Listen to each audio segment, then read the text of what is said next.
할렐루야! 사랑하는 여러분, 주님 안에서 너무나도 고맙고 감사함을 드립니다. 오늘은 신약성경 디모데후서 4장 9절로 21절 말씀을 본문으로 해서 인생의 겨울이 오기 전에 속히 일합시다. 인생의 겨울이 오기 전에 속히 일합시다 라는 제목으로 하나님의 말씀을 선포하겠습니다. 아무쪼록 하나님의 놀라운 은혜와 한량없는 사랑과 평강이 여러분에게 차고 넘치게 되시길 예수님의 이름으로 소원합니다. 이 세상에 사람의 일생을 시편 90편 10절에 보면은 우리의 연수가 70이요 강건함은 80이라고 했습니다. 예외는 있지만은 일반적으로 7, 80입니다. 짧은 인생을 살아가면서 인간에게도 사계절이 있습니다. 자연의 봄이 지나면 여름이 오고 여름이 지나면 가을이 오고 가을이 지나면 겨울이 오듯이 우리의 짧은 생애도 어린 시절부터 인생의 죽음까지의 유년기, 청년기, 장년기, 노년기의 네 과정을 거칩니다.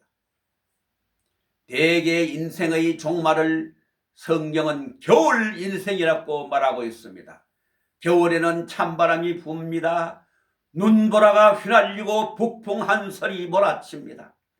그래서 모든 삼라만상이 모든 활동을 중지하고 나무는 낙엽을 땅에 다 떨어뜨립니다.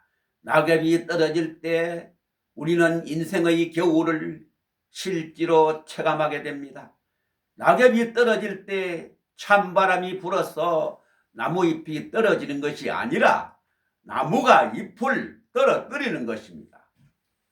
우리는 흔히 가을이 오면 잎이 저절로 떨어진다고 생각하지만은 나무가 겨울을 맞이하기 위해서 잎을 떨어뜨리는 것입니다. 바로 그것은 겨울을 맞이하기 위해서입니다. 이와 같이 우리도 인생의 겨울이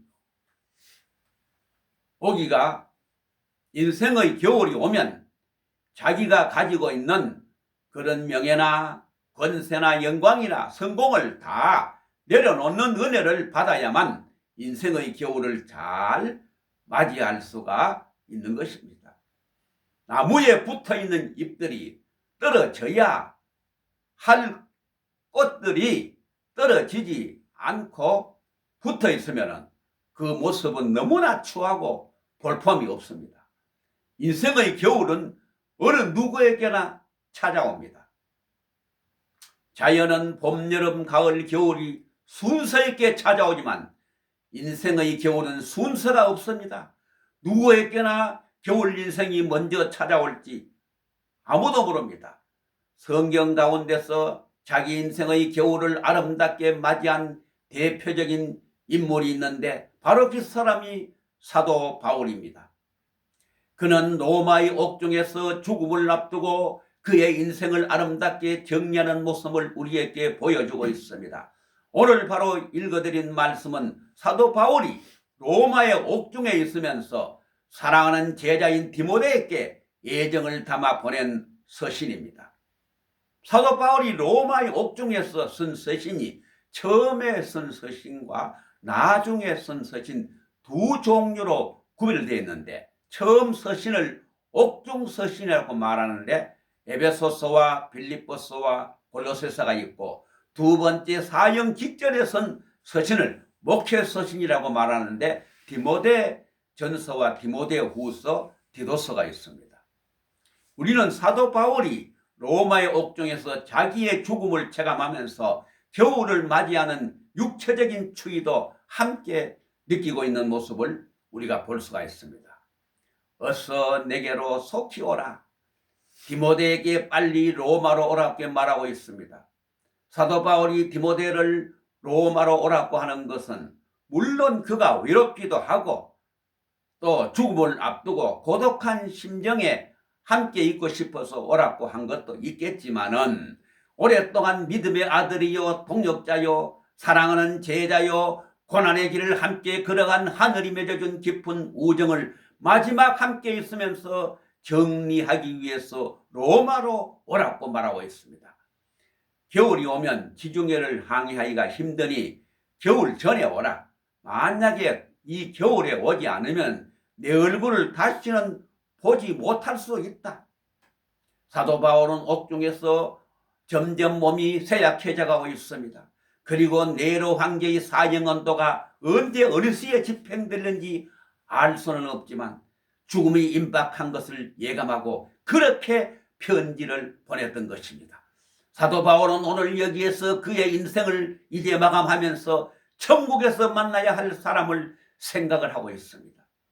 우리의 인생이 과연 성공했는지 실패했는지 잘 살았는지 못 살았는지 생을 아름답게 살았는지 못 살았는지는 마지막 천국에서 만나보면 안다.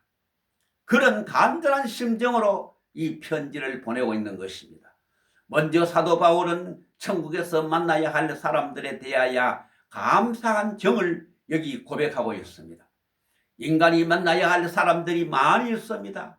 사업에서 만나야 할 사람도 있고 직장에서 만나야 할 사람도 있고 옛날 우정을 생각하면서 만나야 할 사람도 있고 조속으로 가정에서 매일 만나야 할 식구들이 있습니다. 그러나 우리 생에 있어서 가장 중요한 것은 천국에서 만나야 할 사람들입니다. 이 사람들은 매우 소중한 사람들입니다. 천국에서 만날 수 없는 사람은 결코 우리 생애에 소중한 사람이 될 수가 없습니다. 날마다 만났을지라도 천국에서 그 얼굴을 보지 못한다면 그것이 얼마나 큰 슬픔이 되겠습니까? 우리는 반드시 천국에서 꼭 만나야 합니다. 디모데후서 4장 10절에 대만은 이 세상을 사랑하여 나를 버리고 데살로니가로 갔고 그레스게는 갈라디아로 디도는 달마디아로 갔다. 사도 바울이 오랫동안 전도 여행을 하면서 만났던 많은 사람들이 있습니다. 어떤 사람들은 처음에 열심히 바울을 따라다녔습니다. 그런데 결국 후에는 몇 사람 남지 않았습니다. 데마라는 사람도 처음에는 바울을 열심히 따랐던 사람입니다. 그래서 사도 바울이 이 데마를 나의 동역자라고 부르기도 했습니다.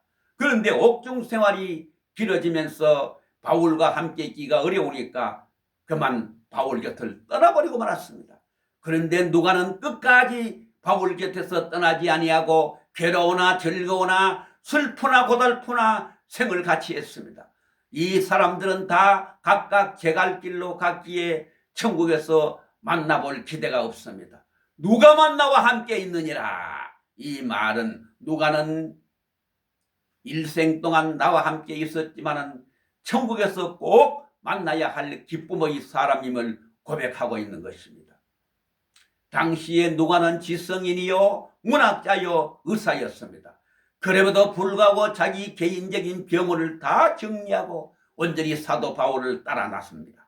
사도 바울을 돕는 것이 주님을 돕는 것이고 사도 바울과 동행하는 것이 주님과 동행하는 것이고 사도 바울을 위한 것이 주님을 위한 것이라는 소명을 가졌습니다. 그는 자기 돈벌이와 의사생활을 다 청산하고 사도 바울과 함께 로마로 가면서 지중해에서 배가 파손되어 죽을 고비를 넘겼지만은 사도 바울을 결코 떠나지 아니하고 곁에서 바울이 병들세라 치료해주고 감기들세라 돌봐주고 그가 고달퍼 피곤해 지치면 그를 일깨워 세워주는 의사로서의 곁을 떠나지 않았던 것입니다. 그래서 누가는 누가복음과 사도행전을 쓸 수 있는 축복을 받았습니다. 그의 문학적인 지성과 의학적인 기술을 가지고 당시 주님께서 병든 자를 고치고 악한 자를 위로하여 치유하는 신비한 비밀을 의사의 시각을 가지고 누가복음에 많은 기록을 남겼고 주님과 동행하면서 사도들과 행했던 많은 행적들을 그의 문학적인 재능으로 기록해 놓았던 것입니다. 결국 그는 사도 바울을 돕기 나섰지만은 하나님께서 그의 신령한 영감을 주어서 역사의 위대한 사람으로 그의 마지막 생을 유정의미로 남길 수 있게 하셨던 것입니다. 천국에서 만나볼 때 사도 바울도 위대했지만 누가여 그대가 사도 바울을 도와 전도 사역을 잘하고 이렇게 장하게 천국에 오는구나. 만나보자 내 그대의 얼굴을 그리워했노라 하는 주님의 심령을 이 말씀 속에서 볼 수가 있는 것입니다. 사실 생각해보면 사도 바울도 위대하지만 사도 바울과 동행했던 많은 사람들도 참으로 위대합니다. 이름도 없이 빛도 없이 사도 바울을 도와주었던 누가 땅에서는 결코 아무도 알아주지 않았지만 그러나 천국에서 만날 때 주님께서 누가를 기쁨으로 맞이해 주신 줄로 믿습니다. 디모데는 사도 바울의 아들로서 제자로서 동역자로서 사도 바울의 말에 순종하면서 그는 교회를 섬겼습니다. 지금 로마에 가면 바울 성당이 있습니다. 그 옆에 가면 바울의 묘가 있는데 놀라운 것은 뭐냐? 바울의 관 바로 밑에 디모데의 관이 있다는 것입니다. 이것은 뭐냐? 디모데가 끝까지 믿음의 아들로서 마지막 시신까지도 바울의 곁에 있기를 원한 그의 심정을 잘 담은 것입니다. 내가 살아도 스승 곁에서 살으리라. 죽어도 우리 스승 곁에서 죽으리라. 그리고 천국에서 스승을 만나리라. 그 심정을 가지고 디모데는 일생을 살아갔습니다. 그러니 사도 바울이 눈을 감아도 디모데를 잊을 수 없고 어느 곳에 있든지 잊을 수가 없는 것입니다. 그런 아들이기 때문에 어서 속히 내게로 오라고 말하고 있습니다. 디모데와 누가와 바울의 눈물을 먹고 곁을 따르고 있는 것입니다. 밥만 먹고는 몸은 따르지만 마음은 따르지 못합니다. 마음이 따를 수 있는 사람은 그 눈물을 먹은 사람들입니다. 우리가 위대한 주님의 제자가 되는 길은 주님이 십자가상에서 엘리 엘리 라바 사막다니 나의 하나님 어찌하여 나를 버리시라 하던 그 주님의 눈물을 가슴에 적시어 그것을 마실 수 있다고 한다면 자나깨나 주님의 마음을 품고 살게 될 것입니다. 사도 바울은 천국에서 만날 것을 알기 때문에 자기를 해친 사람까지도 모두 다 용서하고 있습니다. 내가 올 때에 마가를 데리고 오라. 저가 나의 일에 유익하니라. 마가를 데리고 오라. 왜 마가를 데리고 오라고 했습니까? 사도 바울은 마가와 몹시 섭섭한 관계를 가지고 있었습니다. 사도 바울이 처음에 마가와 1차 전도 여행 때 마가를 데리고 갔는데 중간에 그만 힘들다고 도중하차하고 예루살렘에 있는 자기 집으로 돌아가 버리고 말았습니다. 원래 마가는 아주 부잣집 아들입니다. 예수님이 최고 만찬을 나누었던 그 다락방을 가진 부자였습니다. 부잣집에서 곱게 자란 마가가 산설고 물서른 타양 땅에 오직 사도 바울을 따라 복음을 들고 가기에는 너무나 힘드니까 그만 그 중도에서 포기하고 말았습니다. 그런데 후에 은혜를 받고 전도 여행에 동행하려고 하니까 사도 바울이 그만 거기서 거절합니다. 너는 한번 내 마음에 이미 떠났다. 같이 갈 수 없다. 그래서 사도행전 15장 39절로 41절에 보면 바울의 멘토요 바울의 위대한 인간적 선배인 바나바와 바울이 심히 다투고 바나바는 마가를 데리고 구브로로 갔고 사도 바울은 실라를 데리고 수리아와 길리기아로 가게 되었습니다. 그런데 이제 사도 바울이 노년에 천국에 가서 만나야 할 마가가 생각이 나니까 이대로는 천국에 갈 수 없다고 해서 디모데에게 마가를 데려오라고 부탁합니다. 저가 나의 일에 유익하니라. 바울이 마가를 데려다가 무슨 유익을 얻겠습니까? 이제 바울은 순교 직전에 있기에 전도하려는 것도 아니요 물질적 도움이 필요한 것도 아닌데 왜 유익하다고 했을까요? 바로 그것은 섭섭한 것을 풀고 화해해야 천국에 잘 갈 수 있다는 것입니다. 우리는 인생을 살아가면서 나이가 들면 들수록 마음에 맺힌 것이 없어야 합니다. 왜 그러냐? 천국에 잘 가기 위해서 그렇습니다. 마음에 한이 맺히면 천국에 가기가 어렵습니다. 천국에 가는데 섭섭한 마음을 풀어야 할 사람이 있습니까? 혹시 시어머니와 섭섭한 마음을 가진 며느리가 있습니까? 다 풀고 가야 됩니다. 천국에서 만나야 됩니다. 며느리와 섭섭한 시어머니가 있습니까? 사랑의 마음으로 풀고 천국에 가야 됩니다. 사도 바울은 천국에서 만나야 한다. 이대로는 만날 수 없다 하고 마가를 데리고 오라고 말한 것입니다. 마가가 바울에게 왔을 때 사도 바울이 마가에게, 마가, 내가 전에 너무 심했지? 내가 원래 성질이 곧아서 그랬어. 이제 다 용서하오. 아마도 그렇게 말했을 것입니다. 내 인생에 겨울이 오기 전에 마가를 데리고 오라. 우리가 이 땅에 살면서 어떤 사람도 마음속에 한이 맺히거나 원망을 남기거나 마음속에 억울함을 품거나 원한을 품고 인생을 마쳐서는 천국에서 주님 만나기도 힘들고 또 그 형제를 천국에서 만나기도 어렵기 때문에 이 세상에서 맺힌 것은 우리가 서로 다 깨끗이 풀고 천국에 가야 되는 것입니다. 어떤 사람들은 부부간에도 마음을 풀지 못하고 응어리를 가지고 사는 사람들이 많이 있습니다. 우리 주 예수 그리스도의 십자가 보혈의 능력과 죄 사함의 은혜로 우리 가슴 속에 있는 상처의 응어리가 완전히 녹아지고 풀어져서 다 자유하시기를 바랍니다. 예수님이 십자가에 죽으실 때 악한 자들이 죄 없는 예수님을 원수처럼 처형을 했습니다. 머리에 가시관을 세우고 채찍으로 때리고 십자가에 못 박았습니다. 그럼에도 주님은 십자가상에서 아버지여 저들은 알지 못하여 그러하오니 저들의 죄를 사오소서 하고 저들의 죄를 용서합니다. 저쪽에서 먼저 원수들이 용서를 빌어야 할 그 시간에 이쪽에서 아무런 죄 없는 예수님이 저들을 용서합니다. 천국에서 아버지를 만나는 이들의 자유를 위해서 원수를 맺지 않고 갑니다.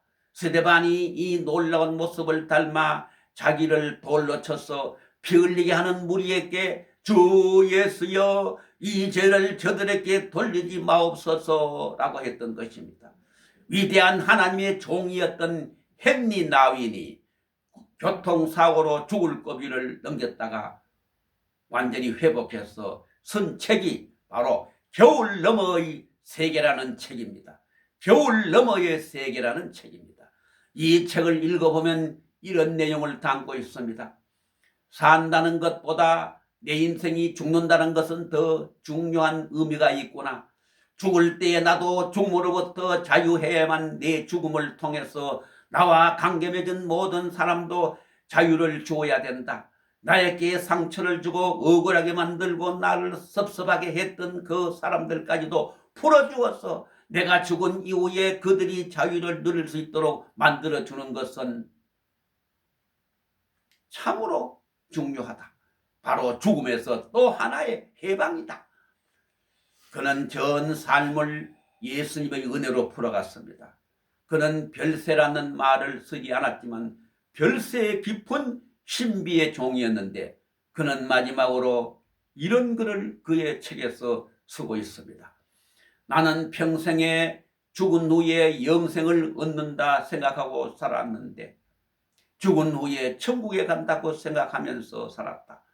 영생은 죽은 후에 있는 것으로 알았는데 나는 영생이 거기에만 있는 것이 아니라 지금 예수 안에서 사는 이 순간부터 거기에 영생이 있다는 것을 알고 죽음과 삶은 나누어지는 것이 아니라 하나의 세계로 깨닫게 되었다. 나는 죽는다고 생각하는 것이 아니라 또 하나의 세계로 가나니 내가 새 생명을 얻기 위해서 이 죽음을 통해서 나와 풀어야 할 모든 사람들에게 자유를 줘야만 또 하나의 새로운 세계의 생명에서 내게 자유가 있는 것을 알고 나는 죽음이 올 때마다 죽음이 임박할 때마다 용서를 자유를 평화를 주기 원하노라 이렇게 조용히 말했습니다. 사도 바울이 로마의 옥중에서 친히 이렇게 말합니다. 16절에 내가 처음 변명할 때에 나와 함께 한 자가 하나도 없다. 다 나를 버렸으나 저희에게 허물을 돌리지 않기를 원하노라 그랬습니다. 처음에 만났던 동행자들이 배신하고 다 떠났습니다. 돌이켜보니 그들이 떠난 이유가 그들에게만 있는 것이 아니라 다시금 돌이켜 생각하보니 그들이 나를 떠난 이유가 그들에게만 있는 것이 아니라 자기 자신에게도 있음을 고백하고 있는 것입니다. 나이가 50이 넘으면 보는 것도 좋아야 하고 말도 좋아야 되고 듣는 것도 좋은 것을 들어야 됩니다. 나이가 들면 남의 허물도 가능한 대로 말하지 않아야 됩니다. 인생의 사는 날이 짧은데 남의 허물만 얘기하고 살 시간이 어디에 있겠습니까, 여러분? 사랑하며 살기도 짧은 인생인데 어찌하여 부정적인 생각과 부정적인 말과 부정적인 마음으로 천국을 가겠습니까? 우리의 사는 날이 짧기 때문에 이 추운 겨울의 체감이 내게 올 때마다 인생의 겨울이 있다는 사실을 깨닫고 아무도 원망하거나 미워하거나 시기하지 말고 맺힌 것이 있으면 예수 안에서 다 풀고 자유하면서 승리해야 될 줄로 믿습니다. 디모데후서 4장 13절에서 사도 바울은 이렇게 말하고 있습니다. 내가 올 때에 내가 들어와 가보의 집에 둔 겉옷을 가지고 오고 또 책은 특별히 가죽 종이에 쓴 것을 가져오라. 가죽 종이에 쓴 책이 무슨 책입니까? 성경책을 말합니다. 당신은 성령을 양의 가죽을 부드럽게 만든 양피에 다 기록을 해놓았습니다. 물론 로마 감옥에도 성경이 있었겠지만 낡아서 잘 읽을 수가 없으니까 가죽 성경을 꼭 가지고 오라고 부탁하는 것입니다. 우리가 죽는 순간까지 읽을 수 있는 책인 과연 무슨 책일까요? 사도 바울은 죽음을 앞두고 성경책에 있는 하나님 말씀을 양식으로 삼고 그 말씀으로 힘을 얻고자 했던 것입니다. 나이가 들수록 성경을 많이 읽어야 합니다. 신앙생활을 행복하게 하는 유일한 비결은 성경을 사랑하고 말씀을 사모하는 데 있습니다.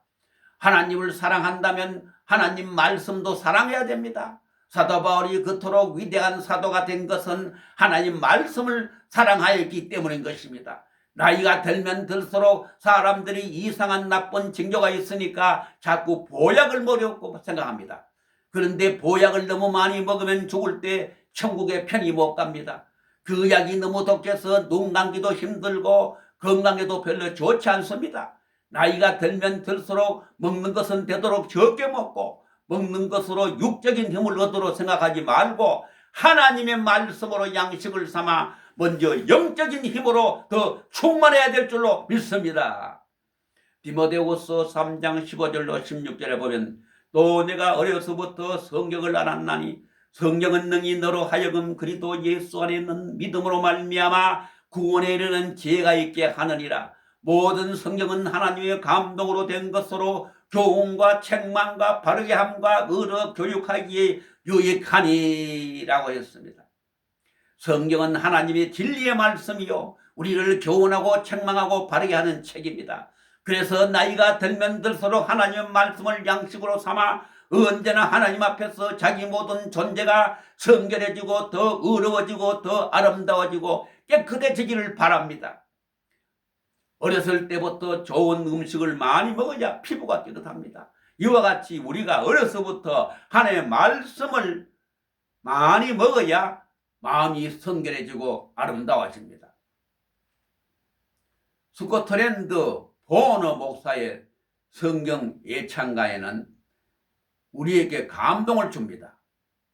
내가 피곤할 때 성경이 나의 침대가 되고 어두움이 있을 때는 성경은 나의 빛이 되고 내가 줄일 때는 나에게 생명의 떡이 되었노라. 두려울 때에 성경은 나의 방패가 되어 주었고 내가 병들었을 때에는 고쳐주는 양약이 되었고 고독할 때는 성경에서 내가 많은 친구를 얻었노라. 성경은 무지한 나에게 학조가 되어 주었고 풍파가 일어날 때는 성경은 나의 피난처가 되었노라. 성경은 누구에게나 하나님의 진리일 뿐입니다. 이렇게 말했습니다. 성경은 친히 우리에게 이렇게 말씀하고 있습니다. 디모데후서 4장 17절로 18절에는 주께서 내 곁에 서서 나를 강건케 하시면 나로 말미암아 전도의 말씀이 온전히 전파되어 이방인에게 듣게 하려 하심이니 내가 사자 입에서 건지웠느니라. 주께서 나를 모든 악한 일에서 건져내시고 또 그의 천국에 들어가도록 구원하시리니 그에게 영광이 세세 무궁토록 있을지어다. 아멘. 사도 바울은 자기가 들어가야 할 천국을 이렇게 사모하고 있습니다. 사도 바울이 지금까지 살아오면서 한 일은 오직 복음을 전하는 일이었고, 내가 살아있는 것은 살기 위한 삶이 아니라 천국으로 가기 위한 길이었다고 고백하고 있습니다. 그럼 이제 복음성가 901장 내 평생 살아온 길을 제가 직접 부르고 마칠까 합니다.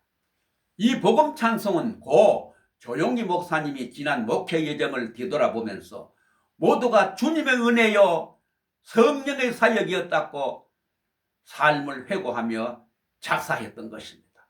조용기 목사의 찬송시에 곡을 붙인 사람은 사모님인 김성애 목사님입니다.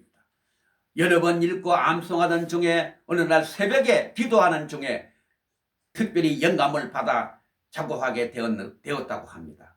제가 한번 불러보겠습니다. 내 평생 살아온 길을 돌아보니 걸음마다 자옥마다 다 죄뿐입니다.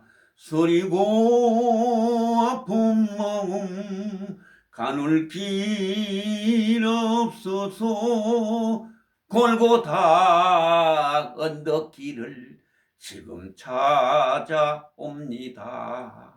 나 같은 못난 인간 주께서 살리시려 하늘의 영광 보자 모두 다 버리시고 천하디 천한종의 형상을 입으셨네. 주의 사랑 어디에 견주리까. 예수님 나의 주님 사랑의 내 하나님 이제는 예수님만 내 자랑 삼겠어요. 나의 남은 인생길 주와 걸어가면서 예수님 복음 위에 굳세게 살겠어요. 나의 남은 인생길 주와 걸어가면서 예수님 복음 위에 굳세게 살겠어요. 아멘. 감사합니다. 이제 마지막으로 우리 모두 본향을 향하여 매일마다 나아가는 나그네 인생길에서 내 친구와 내 형제와 내 남편과 내 아내를 장차 저 천국에서 모두 다 만날 수 있도록 안전하서나 언제나 항상 복음을 전파함으로 말미암아 담대한 믿음으로 유정의미를 다 남기고 끝까지 승리하게 되시기를 지금도 살아 역사하는 우리 주 예수 그리스도의 존귀한 이름으로 간절히 축원을 드립니다. 아멘. 감사합니다.